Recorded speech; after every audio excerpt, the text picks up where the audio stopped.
Em alguns países, acho que a maioria dos países, né, onde tem pelo menos rio, mar, lago, existe um costume de ter temporada de pesca, por exemplo, e só se pode pescar determinado tipo de peixe naquela época do ano. Isso é inteligência porque você preserva aquele tipo de peixe para que ele não seja extinto. Porque se você pesca em determinadas épocas, você tira o peixe com os ovos dentro, ele ainda não se reproduziu, então a próxima geração não vai sobreviver. Então existe isso em vários lugares. E conta a história, não sei se uma ilustração ou um fato verídico, que o pai e o seu filho foram pescar. E a temporada de pesca de um determinado tipo de peixe muito especial começava só no dia seguinte. E ali o pai e o filho estavam pescando e de repente a vara do filho dele se envergou de tal forma e deu aquele trabalho, e o pai orgulhoso ali do filho lutando com o peixe ali naquele barco, e ele puxa e tira, consegue vencer e tira um peixe muito grande. E quando eles olham para o peixe, era exatamente o peixe protegido pela temporada, que só começaria no dia seguinte. Aí o filho olha para o pai: mas pai, esse peixe é muito grande, nunca mais eu vou conseguir pegar um peixe tão grande como esse. Ele falou: é filho, mas a temporada ainda não começou. Mas pai, falta só 2 horas para dar meia-noite, são 10 horas, daqui 2 horas já está valendo a temporada. Não filho, mas ainda não chegou o dia. Aí aquela criança, aquele adolescente obediente ao seu pai, entendendo, tirou o anzol, soltou o peixe e o peixe saiu nadando e foi embora, aquele peixão grande. E de verdade nunca mais ele pescou um peixe grande como aquele. Só que todas as vezes aquele jovem cresceu, virou um homem de família, um trabalhador honesto. Todas as vezes que ele estava diante de um dilema ético ou moral, o que ele lembrava? Do peixe. Todas as vezes que ele tinha que tomar uma decisão ética, mas ninguém está vendo, mas será que é bem assim? Ele lembrava-se daquele peixe que ele soltou naquele dia que o pai dele o orientou a fazer aquilo. Será que o pai dele estava tão preocupado assim com o peixe? Acho que não, né? O pai dele estava ensinando para ele um princípio. Estava ensinando para ele um fundamento que serviu para toda a vida dele. Isso é o que importa. Os princípios, os fundamentos da nossa vida. Aquilo que a gente passa de geração a geração. Ainda dentro do nosso tema do jejum, que nós fizemos nesse mês, que a vereda do justo, o caminho do justo é como a luz do amanhecer, da alvorada ou da aurora, que vai brilhando cada vez mais até ser dia perfeito. Isso mostra um crescimento, isso mostra uma evolução ali na vereda do justo, no caminho dele. E eu percebo que Deus, Ele trabalha também nas gerações. Ele quer que a próxima geração, ela tenha fundamentos, ela tenha princípios, ela aprenda a como conviver, mesmo que todos façam diferente, mas os princípios que tem no teu coração são tão fortes que você não vai voltar atrás, mesmo que todo mundo esteja fazendo diferente. Eu lembro que coisas que a minha mãe me ensinou que eu nem penso para fazer, porque aquilo ficou arraigado no meu coração, como respeitar os mais velhos. Eu tenho muita dificuldade de chamar uma pessoa mais velha de você, porque eu aprendi que é senhor e que é senhora. O senhor, a senhora, não importa a posição daquela pessoa. Ela me ensinou um princípio que ficou marcado no meu coração. Eu não conseguia ir para a cama, dormir, mesmo depois de adulto, de jovem, quando eu ainda morava com ela, sem falar: bênção, mãe, Deus te abençoe, meu filho. Aí eu ia dormir. Teve um dia que a gente teve um quebra-pau, né, de mãe e filho, e aquela confusão, rebeldia de jovem, né? Parece que não, mas eu já fui jovem, bem rebelde. E aquele rolo, e aí a gente morava num sobradinho, eu subi as escadas, e depois ela contou para mim: quero só ver se ele vai falar bênção, mãe. E ela estava lá assistindo o Jornal Nacional. E eu subi as escadas. Quando eu cheguei no último degrau... Benção, mãe. Deus te abençoe, meu filho. E fui dormir. Não tem jeito, é princípio. E Deus, Ele trabalha assim. Na sua igreja, no seu povo. Deus trabalha nas gerações, arraigando princípios, fortalecendo fundamentos. Por isso que nós temos que ler a palavra do Senhor, para nós conhecermos Deus. Deus é um ser tão complexo, Ele não é fácil de se entender. E Ele deixou na sua palavra, na Bíblia Sagrada, muitas dicas, vamos dizer assim, muitos fundamentos e princípios de como Ele pensa, de como Ele age, de o que Ele espera de cada um de nós, de como Ele trabalha, geração após geração. A Bíblia diz que a bondade do Senhor vai de geração a geração, de eternidade a eternidade. Deus trabalha em ciclos, em tempos, em estações. Deus determina.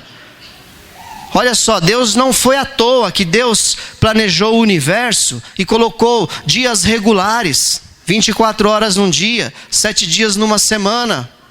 Ciclo lunar de 28 dias, são 4 semanas. Deus criou princípios regulares, porque isso para nós é muito importante, nós vivermos baseado em ciclos. E Deus trabalha em todas as gerações da humanidade. Nós vemos Deus trabalhando em cada geração para que a próxima geração tenha capacitação, tenha base sólida para dar continuidade num projeto maior. Que Deus, Ele sempre teve um grande projeto com a humanidade. Deus não formou o homem para ficar perdido, para ser essa bagunça que nós vivemos aqui. Deus formou o homem, formou a mulher, para que nós tivéssemos um relacionamento sólido com eles e os colocou lá no jardim. Mas o homem se corrompeu e saiu, mas o projeto de Deus continua. Deus continua trabalhando. Olha que lindo esse salmo. Salmo 71, 17 e 18 diz: Desde a minha juventude, ó Deus, tens me ensinado, e até hoje eu anuncio as tuas maravilhas.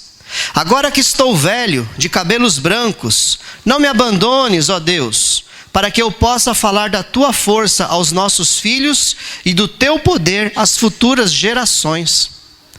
Então esse salmista, já de idade avançada, de cabelos brancos, ele pede para Deus não o abandonar. E pede forças para que ele faça algo importante. Ele entendeu, esse salmista entendeu, que o que importava não era quanto ele tinha na conta corrente. Que o que importava não era quantas ovelhas ele tinha, quanto de terra ele tinha, quanto de ouro ele tinha. Mas o mais importante para esse homem velho era entender que estar perto de Deus era o mais importante. Não me abandones, primeira coisa que ele diz.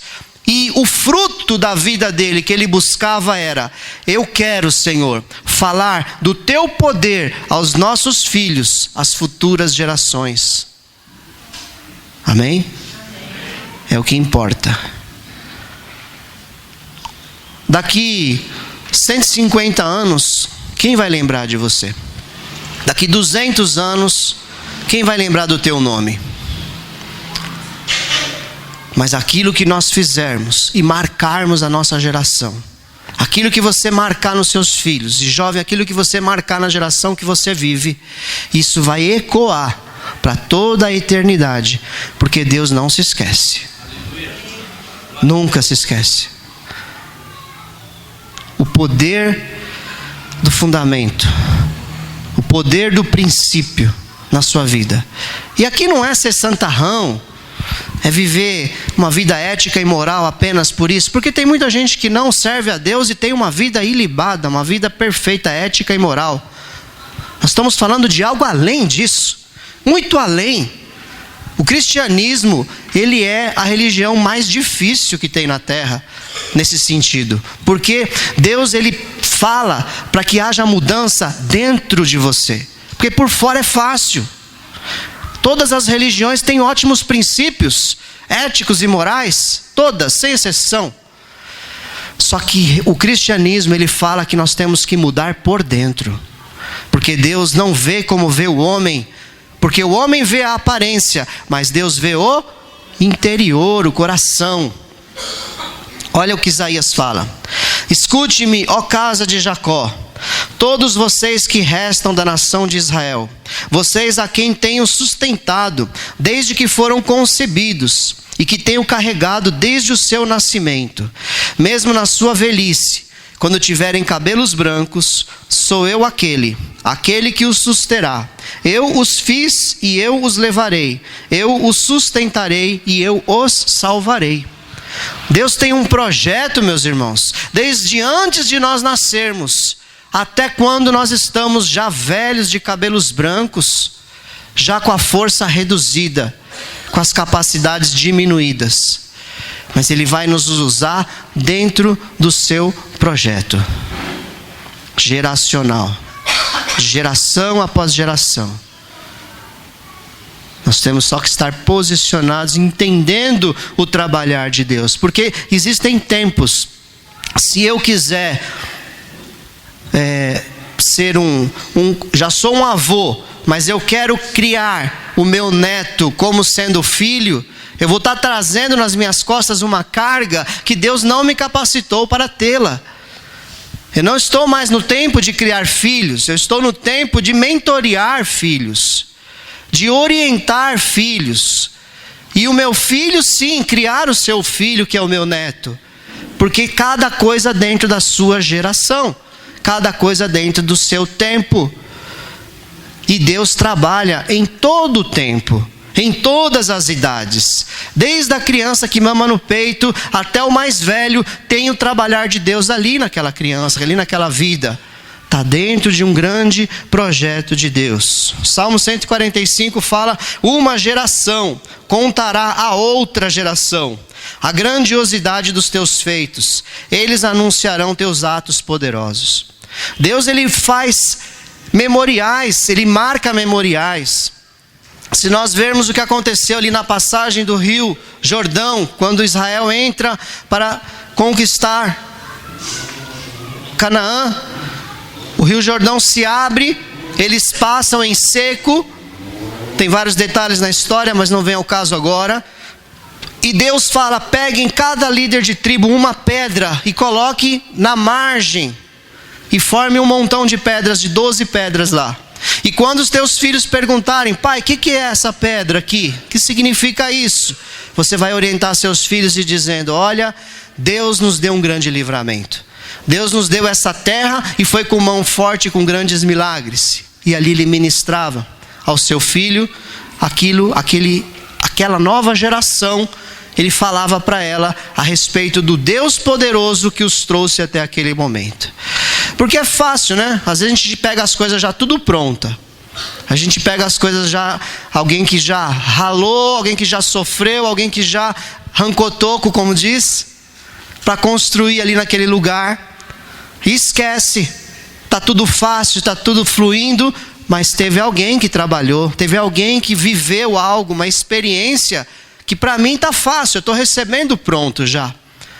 Mas isso é papel da geração anterior, passar para a próxima geração os feitos poderosos de Deus nas nossas vidas, que nos levaram até aquele lugar. Deus deixou registrado na sua palavra os seus feitos poderosos. E Deus tem marcado a vida de cada um de nós através de milagres que a gente vai vivendo também no nosso dia a dia, para nós contarmos às futuras gerações. Davi disse: hoje estou velho, mas já fui moço, e nunca vi um justo desamparado, e nem a sua descendência mendigar o pão. Ele chegou na sua idade avançada, testemunhando que existe um Deus que cuida daqueles que esperam nele, testemunhando a respeito do poder de Deus. Nós vemos que Deus, Ele foi trabalhando, e às vezes Ele tira a pessoa da sua zona de conforto, a pessoa está bem. Meus irmãos, olha só para Jesus. Jesus estava na glória. Quando Ele ora lá no João 17, Ele fala: Pai, me glorifica agora com aquela mesma glória que eu tinha no princípio. Jesus já tinha glória, já era adorado pelos anjos, já era Deus, já estava no seu trono. Ele fala: Pai, me coloca de novo no meu lugar. Jesus saiu do seu lugar e veio para fazer algo nessa terra por nós. Isso acontece também nas nossas vidas. Veja o que aconteceu com Abraão, o maior patriarca que tem. Muçulmano tem Abraão como fundador, judeu tem Abraão como fundador, cristianismo tem Abraão também como fundador da história, de onde chegou, até onde chegou cada uma dessas três grandes religiões. Abraão estava bem lá nas terras do pai dele. O pai dele era fabricante de ídolos, idólatra. Mas Deus fala: Abraão, sai aí da tua terra e do meio dos teus parentes e vai para um lugar que eu ainda vou te mostrar. E Abraão, obediente, foi e saiu. E não tinha estrada, meus irmãos, nessa época. Não era fácil viajar, ainda mais com a família toda. Tinha ladrões, salteadores pelo meio do caminho. Tinha que desbravar a floresta, atravessar rio, subir montanha, andar em deserto. E ele obedeceu e foi para um lugar que ele nem sabia. E Deus disse para Abraão: abençoarei os que o abençoarem, amaldiçoarei os que o amaldiçoarem, e por meio de você todos os povos da terra serão abençoados. Olha a geração aqui. Através dessa bênção aqui, Deus disse que nós seríamos alcançados, e chegou até Jesus.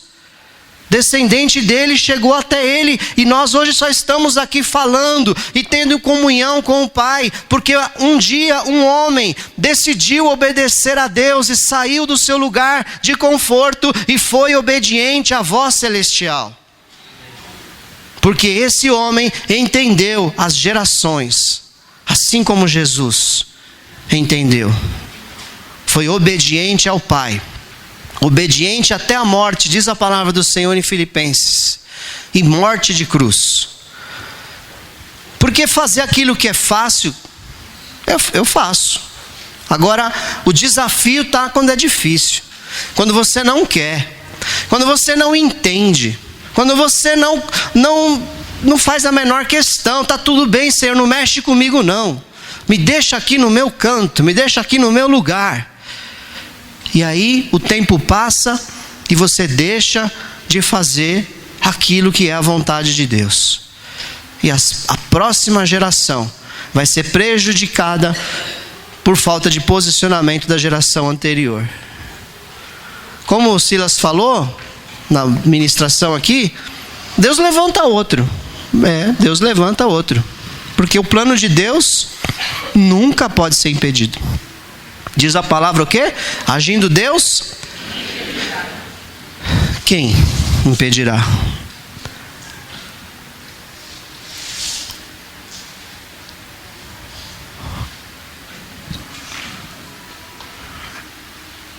Agindo Deus, quem impedirá? O que eu preciso? Conhecer Deus. Conhecer o agir dele. Estar sensível à voz celestial.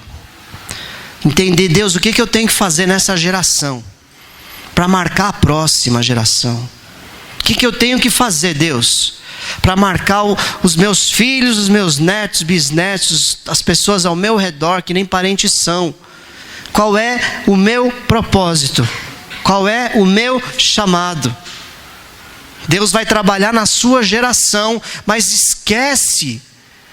se esqueça de querer benefício só para você. É um investimento lá para frente. Deus está falando sempre Deus está falando de eternidade. Quem é que tem coragem hoje de plantar um pé de fruta desde a semente? Não vale aquela enxertada. Desde a semente. Você planta lá na terra um pé de fruta, daqui 7, 10 anos é que ele vai começar a dar um frutinho. Tem fruta que é 15, que é 20. Jabuticaba é uma delas, que demora para dar fruto com perfeição. Por quê? Eu não vou comer dessa fruta mesmo. O que adianta eu plantar? Isso acontece na nossa vida também. Se você não entender que se você não fizer hoje, nós não vamos colher lá na eternidade. Nós vamos continuar olhando só para hoje, só para o tempo de agora.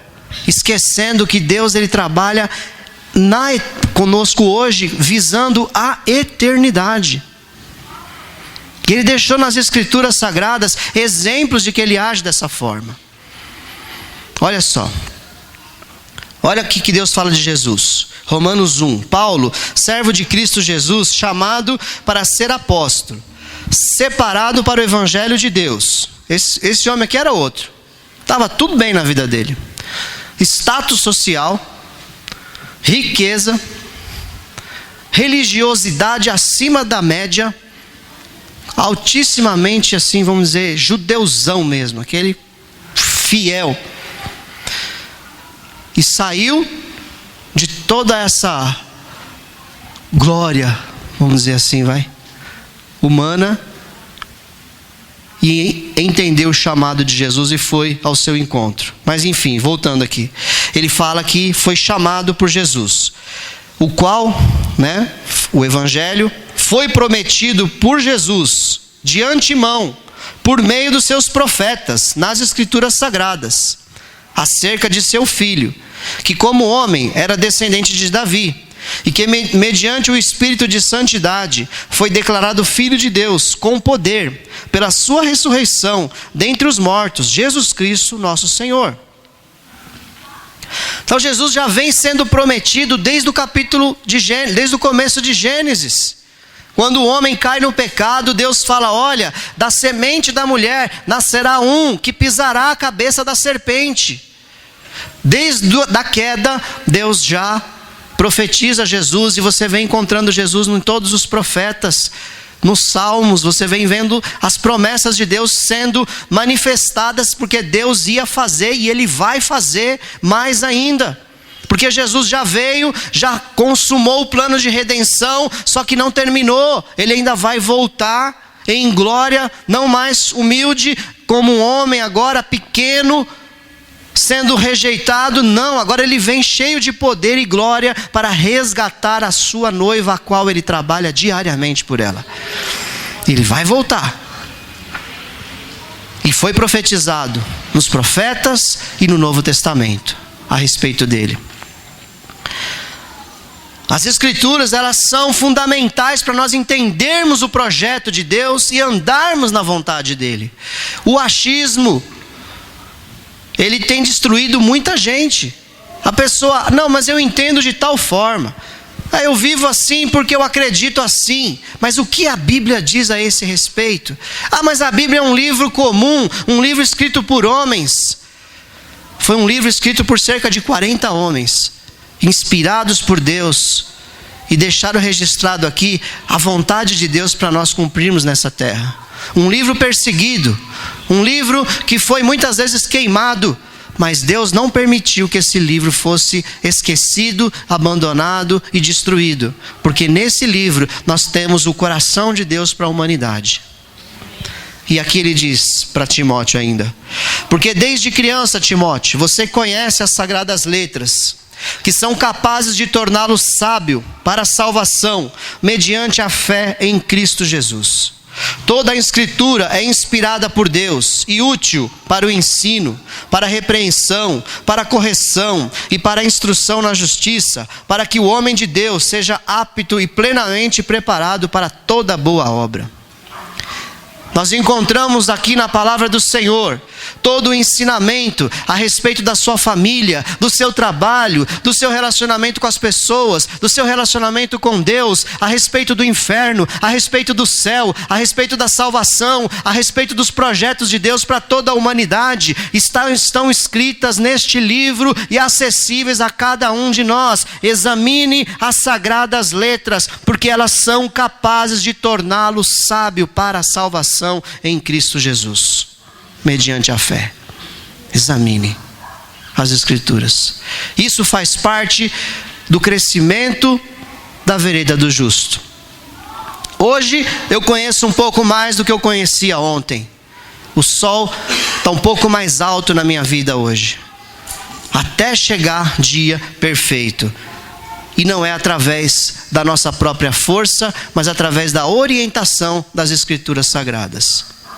Deus está trabalhando na sua geração, e a cartilha que Deus usa, o projeto que Deus usa, são as Escrituras Sagradas. Amém, meus amados?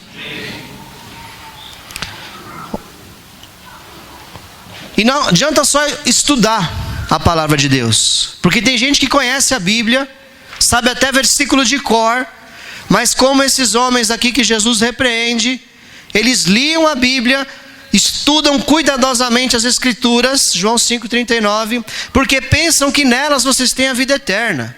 Eles tinham até o pensamento certo. Não, a Bíblia é a palavra de Deus. Eu tenho nela a vida eterna.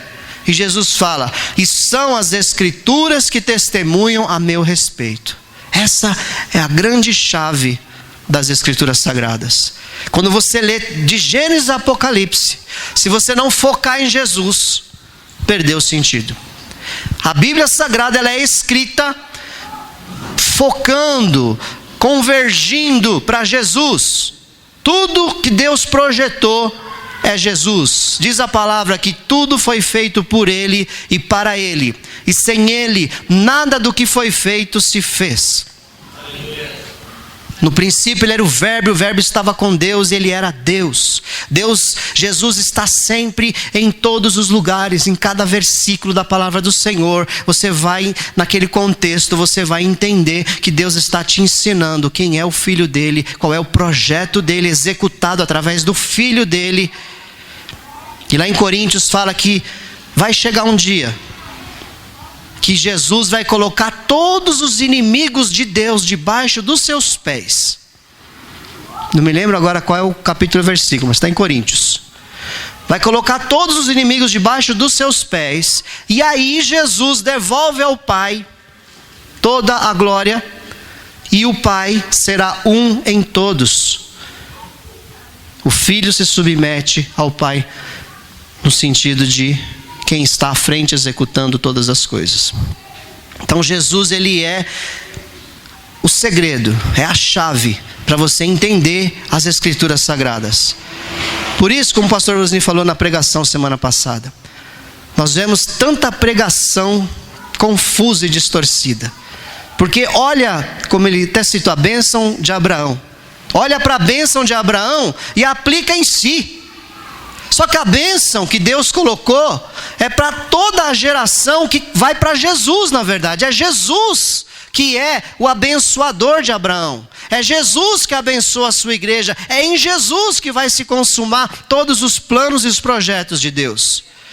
Agora, é muito fácil pegar qualquer parte da Bíblia, porque é um livro riquíssimo, e criar doutrinas distorcidas. E a Bíblia é usada tantas vezes por pessoas de má intenção para poder justificar ideias deformadas e distorcidas, porque não foca em Jesus. Se você tirar Jesus da revelação, a revelação não tem mais sentido. A revelação da palavra de Deus é o Filho de Deus, é Jesus. Nela eu encontro instrução, justiça, sabedoria, honra, graça, favor de Deus. Tudo focado em Jesus, que, como diz a palavra, Ele é a própria palavra. Aleluia. Amém, queridos? Amém, amados? Amém, pastores? Amém? Portanto, não permita que ninguém os julgue pelo que vocês comem ou bebem, ou com relação a alguma festividade religiosa, ou a celebração das luas novas, ou dos dias de sábado. Estas coisas são sombras do que haveria de vir. A realidade, porém, encontra-se em Cristo. Colossenses 2,16. Não se deixe enganar por falsa religiosidade até, aparência de santidade até, mas está deformado porque a realidade encontra-se em Cristo. É a palavra de Deus que diz. A sua geração, a minha geração, nós que estamos vivos hoje, se nós não basearmos a nossa vida em Cristo, nós estamos com uma vida muito frágil, como diz Mateus 7, construindo a casa na areia. A conta vai chegar. E o que Mateus fala da conta? É a tempestade. A hora que a tempestade bater na casa, por ela não ter alicerces profundos, ela vai cair, vai ser derrubada, e grande vai ser a ruína daquela construção. Que vergonha para aquela pessoa, já pensou? Que construiu uma casa tão bonita, cheia de adornos e decorações e os melhores materiais, mas não quis aprofundar e cavar até na rocha e prender os alicerces. Talvez um outro do lado fez uma casa mais simples. Ele gastou tanto, investiu tanto para fazer a fundação, que não sobrou para ele fazer a aparência da casa ficar tão bonita. Só que quando veio a tempestade, ele ficou seguro dentro da casa dele, mas a do outro caiu em cima da cabeça dele. Porque dá trabalho investir. Isso faz parte do nosso crescimento também. Investimento.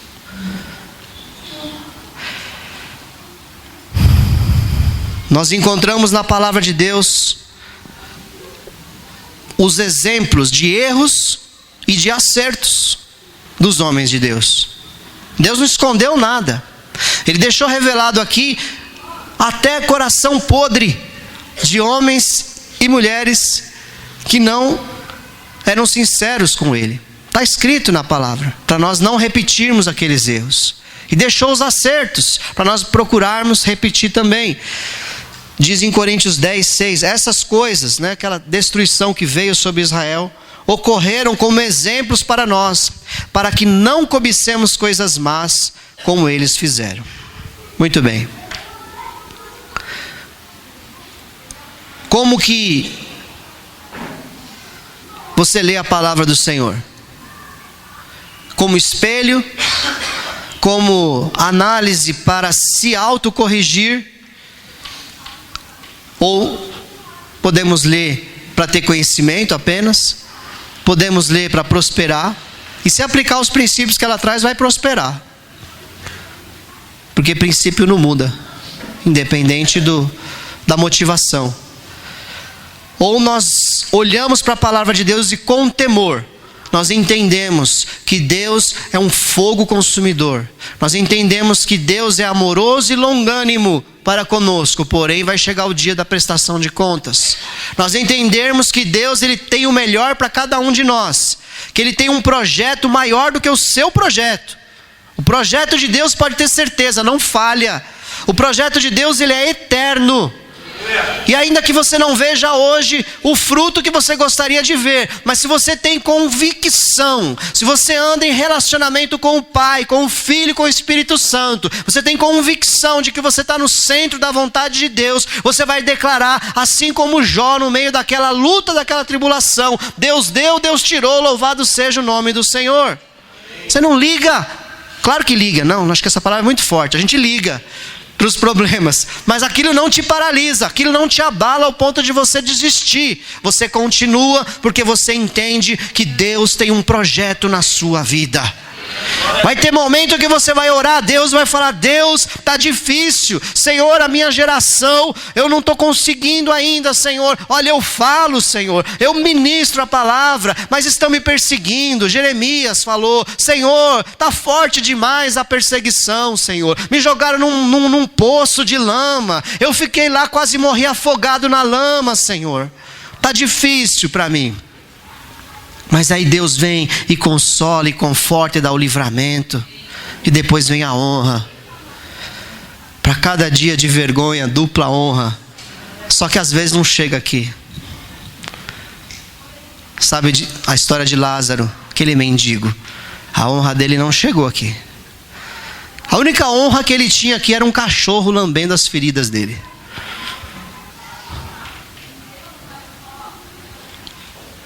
Ele era tão necessitado que ele queria comer as migalhas que caíam debaixo da mesa do rico, que ele ficava na porta. Só que a Bíblia mostra, Jesus mostra, que lá no paraíso, ele caminhava abraçado com Abraão. E Abraão conversando com Lázaro. Que honra. É lá, meu irmão. Aponta para o céu assim. É lá. É lá. Faz o teu papel nessa geração. Mas é lá. É lá. O prêmio é lá. A glória é lá. O resultado é lá. Oh, aleluia! O fim de tudo é lá. É lá que nós veremos o Senhor face a face. É lá que nós andaremos com Ele. É lá que o Senhor tem preparado um lugar maravilhoso de bênção para cada um que espera e confia nele. É lá. Só que é aqui que planta. É aqui que trabalha. É aqui que espera. A Bíblia diz que se a semente não cair na terra e morrer, não tem como nascer uma árvore e brotar fruto.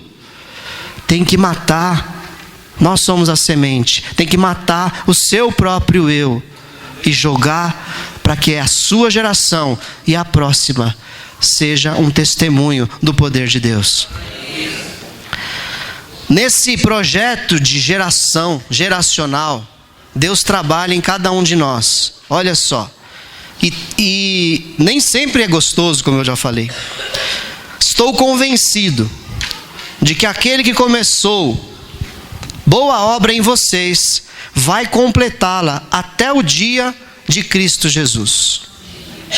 Tem uma chave aqui. Tem um dia de Cristo Jesus. Vai chegar esse dia. E até lá é um trabalhar diário, contínuo que Deus vai fazendo. Mas eu não estou vendo nada, pastor. Eu não estou conseguindo acreditar. Eu não estou conseguindo esperar. Espera mais um pouquinho. Anda mais um pouquinho. Deus vai falar contigo. Deus vai te orientar. Deus vai te ajudar. Porque o apóstolo aqui ele diz: eu estou convencido de que aquele que começou boa obra em vocês vai completá-la até o dia de Cristo Jesus, até a volta do Senhor. Fica tranquilo, se Ele vier, Ele está trabalhando para te levar. Se você for antes, Ele está trabalhando até o dia da sua morte. Mas confia, estou convencido de que Ele está trabalhando na sua geração. Ele está podando, Ele está cortando. Eu tenho uma jabuticaba na minha casa lá. Toda vez que eu podo ela, eu corto todas as pontas dela. Até porque não cabe lá no quintal, tem que podar mesmo. E eu podo ela todinha. Aí ela fica tão... Eu penso, nossa, coitadinha da jabuticaba. Mas ela fica tão feliz que ela floresce todinha e dá um monte de fruto gostoso para a gente comer, e os passarinhos lá. Deus está trabalhando. Deus está trabalhando em você. Deus está trabalhando em você. Porque Deus não trabalha fast food. Não pede pelo número.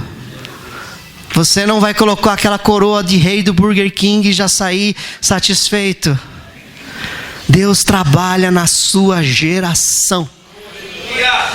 Em toda a sua vida Deus trabalha. Antes que tu fosse formado no ventre da tua mãe, eu já contemplava você. Antes que cada um dos seus ossos se formasse ali no ventre da sua mãe, tu és meu, eu te formei. Tu és minha nação, tu és meu filho, filha. O Senhor te chama pelo nome e trabalha na tua vida. Essa é a minha oração, continuando, versículo 9 de Filipenses 1. Que o amor de vocês aumente cada vez mais em conhecimento e em toda a percepção, para discernirem o que é melhor, a fim de serem puros e irrepreensíveis até o dia de Cristo, cheios do fruto da justiça, fruto que vem por meio de Jesus Cristo, para a glória e louvor de Deus. Tudo vem por Jesus. O fruto é através de Jesus. Você se entrega e deixa Jesus trabalhar na tua vida. Você aprende com Ele e luta para fazer aquilo que Ele ensinou. E a tua vida se torna uma vida frutífera até o dia de Cristo. E está perto. Está muito perto. Tecnicamente falando, não falta mais nada, a não ser a construção do templo. Aí tem várias linhas de pensamento. Se o templo vai ser construído e tem arrebatamento, se só depois é que vai ser construído, no meio da grande tribulação, não importa. Mas o dia de Cristo Jesus vai chegar e vai acontecer para cada um de nós. Diz a palavra: 2 estarão em uma cama, um será levado e o outro ficará. O dia de Cristo vai chegar. A alma que pecar, essa morrerá. A palavra do Senhor é clara. Cada um vai dar conta de si mesmo a Deus. Então esteja você que está aqui hoje e que vai ouvir pela internet, preparado para esse dia. Amém, querido? Amém. Só Jesus pode produzir um fruto abençoado em nós. Pastor, mas tem gente tão boa que faz coisas boas para as pessoas e não é cristão. Amém. É verdade. Se eu falar isso, estou negando uma verdade. Contra fatos não há argumentos. Só que você lembra que eu falei que Deus olha o coração? Qual a motivação daquilo? Comprar a salvação? Vanglória? Qualquer que seja o motivo, que não seja fazer o que Deus fez por nós, sem merecimento nenhum, Ele nos abençoar, qualquer que seja o motivo, essa obra não permanece na presença do Senhor. Então, aqui ele fala: por meio de Jesus Cristo, cheios do fruto da justiça, fruto que vem por meio de Jesus Cristo. Que é esse fruto de justiça é analisado pelo Pai.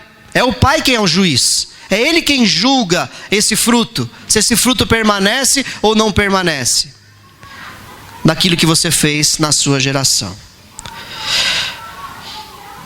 Estou caminhando para o fim. O que acontece, irmãos, é que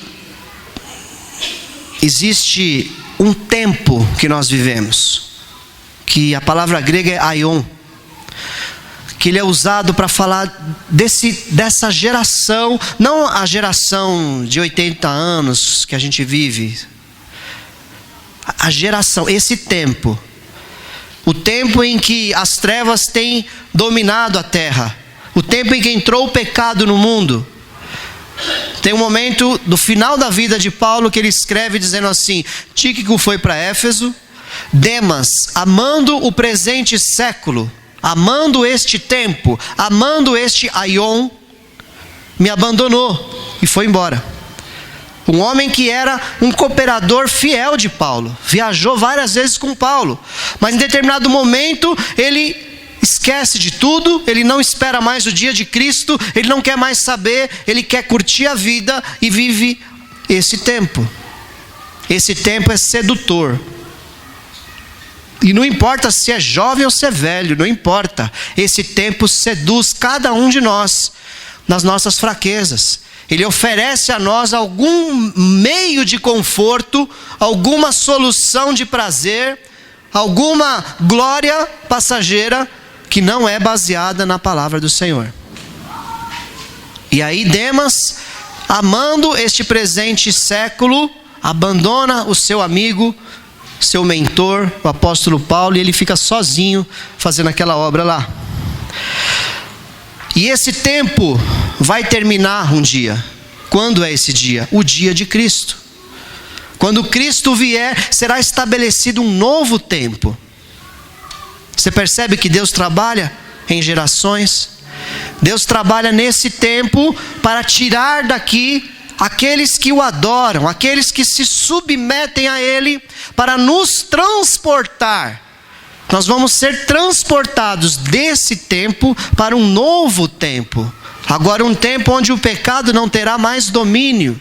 Um tempo onde o próprio Jesus vai reinar e governar diretamente na terra junto com a igreja.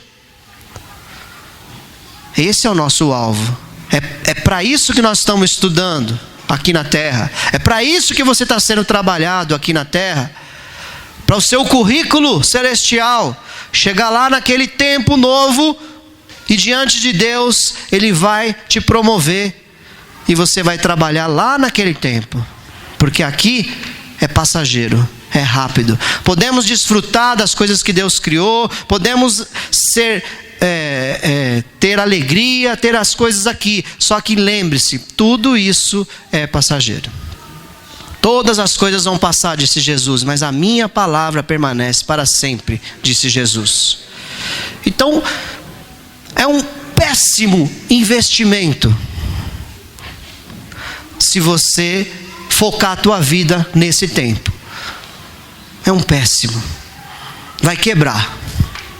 essa empresa que você está investindo, chamada ego, vai quebrar.